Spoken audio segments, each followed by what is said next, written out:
अस्सलाम वालेकुम, मेरा नाम डॉक्टर उमर अजीज़ है। मैं एक जनरल सर्जन हूँ। आजकल सियालकोट पाकिस्तान में पोस्टेड हूँ।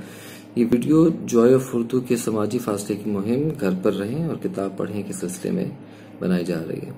जो नज़्म मैं आपके सामने पढ़ने लगा हूँ, इसका उन्वान है करंतना में 7वां दिन। ये मेरी अपनी नज़्म है, मेरी आने वाली किताब से इंतखाब है। किताब का नाम अभी नहीं है, फाइनल नहीं है, लेकिन नज़्म आपके सामने पेश करता हूँ।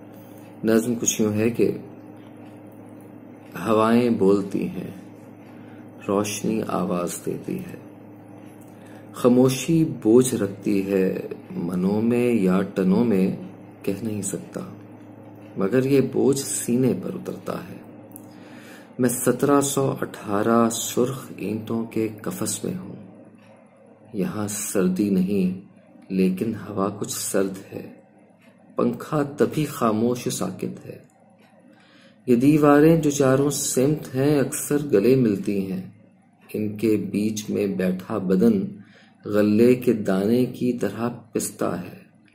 छत भी थक के ठंडे फर्श पर आराम करती है। ये किरणें सुबह की छन छन छलकती हैं या शामें झांकती हैं बंद खिड़की से। अगर चादर की शिकनों में अटा ये जिस्म मेरा है, तो आंखें किसकी हैं जो देखती हैं मेरे पैकर को। मैं जिंदा हूं, नहीं हूं, सो रहा हूं, जागता हूं, या कि दोनों हालतों के बीच में हूं, कह नहीं सकता। ना होने और होने की हदें वाज़ेह नहीं है, सिर्फ वहशत है। कहाँ है मेरी तन्हाई, शनासाई, कोई तपते हुए माथे पे अपना हाथ रखे और कह दे कुछ नहीं होगा, तुम्हें कुछ भी नहीं होगा। बहुत शुक्रिया।